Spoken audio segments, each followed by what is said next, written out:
मुलांनो, आपल्याला आज नवीन एक छान गाणं शिकायचं आहे बरं का। आता सध्या आषाढ महिना चालू आहे। आषाढानंतर कोणता महिना येतो? श्रावण महिना, बरोबर। मग ह्या श्रावण महिन्यापासून सगळ्या सणांना सुरुवात होत असते।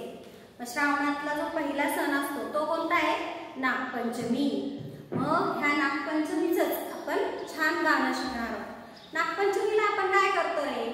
नागाची पूजा करतो, हो की नाही?